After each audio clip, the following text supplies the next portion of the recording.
दोस्तों एक बार फिर से आपका बहुत बहुत स्वागत है परफेक्ट इंस्टीट्यूट फॉर सेवियर्स की इस वीडियो में। दोस्तों हम अपने नए घर के कंस्ट्रक्शन में अपना बहुत ही बहुमूल्य समय और पैसा दोनों ही इन्वेस्ट करते हैं। हमारा ये ड्रीम रहता है घर सालों साल नया सुंदर साफ और क्रैक फ्री दिखे। पर ना चाहते हुए भी कई बारी घर की दीवारों पे इस तरह के क्रैक्स आपको देखने के लिए मिल जाते हैं। घर अगर पुराना हो तो उसकी दीवारों पे क्रैक्स आने के कई कारण हो सकते हैं। पर दोस्तों आप स्क्रीन पे देख पा रहे होंगे, अभी घर के कंस्ट्रक्शन का काम चल ही रहा है और यहाँ पर कॉलम और ब्रिक वर्क के बीच में अच्छा खासा गैप बना हुआ है। आगे चल के यही गैप जो है दोस्तों हमारे घर के प्लास्टर पे क्रैक्स के आने का कारण बनता है। दोस्तों अक्सर ये जो है क्रैक्स हमें देखने के लिए मिलते हैं फ्रेम्ड स्ट्रक्चर में। फ्रेम्ड स्ट्रक्चर होता है जिसमें कि कॉलम बीम स्लैब के जो कंस्ट्रक्शन का काम है ये पहले हो जाता है और ब्रिक वर्क जो है वो बाद में होता है।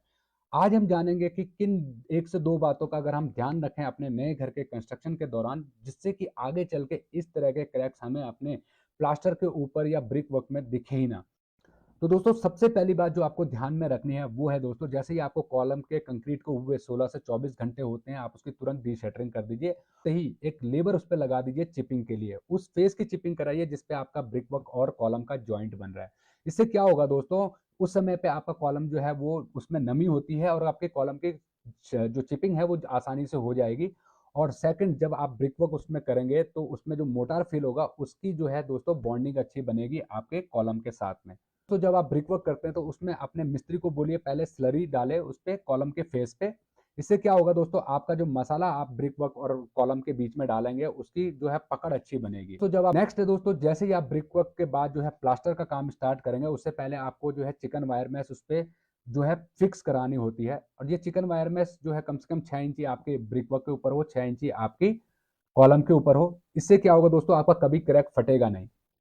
आज की डेट की हम बात करें दोस्तों, इसमें आप जो है फाइबर मैश का भी इस्तेमाल कर सकते हैं। फाइबर मैश क्या है, एज कम्पेयर टू जो हमारी चिकन वायर मैश है उससे लॉन्ग लास्टिंग होती है, उसकी लाइफ ज़्यादा होती है। क्योंकि जो चिकन वायर मैश है दोस्तों वो समय के साथ में उस पर रस्टिंग हो जाती है, वो गल जाती है प्लास्टर के अंदर। पर फाइबर मैश जो है वो लाइफ लॉन्ग होती है, उसकी लाइफ काफ़ी ज़्यादा होती है as compare to chicken wire mesh. तो अगर आप इन दो बातों का ध्यान रखते हैं तो आपके घर के प्लास्टर में कभी आपको जो है क्रैक्स देखने के लिए नहीं मिलेंगे।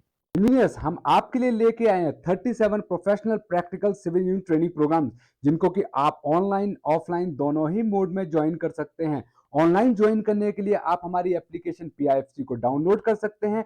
ऑफलाइन साइट बेस्ड ट्रेनिंग के लिए आप हमें दिल्ली में ज्वाइन कर सकते हैं। अगर आप बहुत ही कम टाइम में बहुत ही अफोर्डेबल चार्जेस में अपनी सिविल की स्किल्स को कंस्ट्रक्शन इंडस्ट्री के अकॉर्डिंग इंप्रूव करना चाहते हैं तो आज ही हमारी एप्लीकेशन को डाउनलोड कीजिए, या आप हमें कॉल भी कर सकते हैं 8447936087 पे।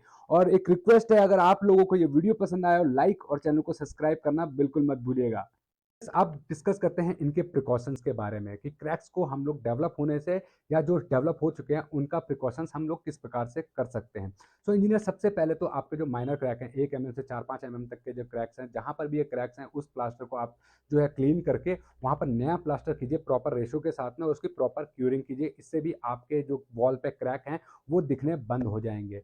अगर आपके क्रैक्स 5 से 6 ऊपर के के हैं, उनकी डेप्थ ज़्यादा है, तो वहां पर जो है आप श्रिंकेज पेंट का इस्तेमाल कर सकते हैं, या एक्स पेस्ट का आता है केमिकल, उसको आप इस्तेमाल कर सकते हैं। उससे भी जो है आप उसकी फिलिंग और पेस्टिंग करके जो है आप उसको रोक सकते हैं आगे बढ़ने से। नेक्स्ट दोस्तों, आप अगर कहीं पे कॉलम और वॉल के बीच में क्रैक्स देख रहे हैं तो वहां पर आप चिकन वायर मैश का इस्तेमाल करके भी जो है दोस्तों इन क्रैक्स को डेवलप होने से रोक सकते हैं।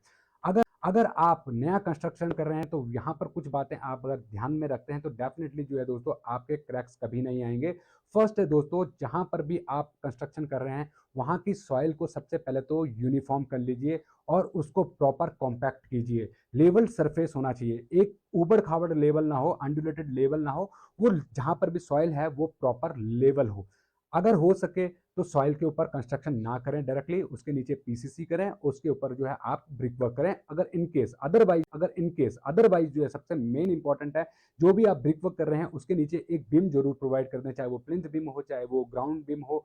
इस तरह के बिम्स को अगर आप कर डालते हैं और उसके ऊपर ब्रिक वर्क को कंस्ट्रक्ट करते हैं तो कभी भी आपके वॉल्स में सेटलमेंट नहीं होगा और आपके क्रैक्स डेवलप नहीं होंगे। तो जो भी आप ब्रिक यूज कर रहे हैं वो पूरे कंस्ट्रक्शन के दौरान जो है दोस्तों वो एक साइज की हो, सेम शेप की भी जो है आपके क्रैक्स कभी नहीं आएंगे। और जो भी आप बॉन्ड यूज कर रहे हैं ब्रिक वर्क में, जैसे आपने इंग्लिश बॉन्ड, फ्लेमिश बॉन्ड पढ़ा हो, याद रखिए, ध्यान रखिए, आपका मिस्त्री जो है एक टाइप के ही बॉन्ड स्ट्रक्चर लेके चले, उससे भी जो है दोस्तों आपके क्रैक्स डेवलप नहीं होंगे। और सबसे इंपॉर्टेंट है ओवरलोडिंग, कि ओवरलोडिंग आपके बिल्डिंग में हो ही ना। इससे क्या होगा कि आपकी कभी बिल्डिंग सेटल ही नहीं होगी। हमेशा जो भी आपने लोड कंसिडर करके डिजाइन किया हुआ है बिल्डिंग को और कंस्ट्रक्ट किया है, वही लोड आप उसके ऊपर रखें, तो आपकी बिल्डिंग कभी सेटल होगी नहीं, ना ही आपको इस तरह के कभी क्रैक्स देखने के लिए मिलेंगे। सो इंजीनियर्स, ये थे कुछ इंपॉर्टेंट पॉइंट्स, क्रैक कैसे डेवलप होते हैं और इनके प्रिकॉशंस के बारे में। उम्मीद करता हूँ ये वीडियो आपको पसंद आया होगा। वीडियो पसंद आया हो लाइक और चैनल को सब्सक्राइब करना बिल्कुल मत भूलिएगा। इसी तरह की नॉलेजेबल वीडियोस हम आपके लिए लाते रहते हैं। तो फिर मिलते हैं नेक्स्ट वीडियो में, तब तक के लिए जय हिंद, जय भारत।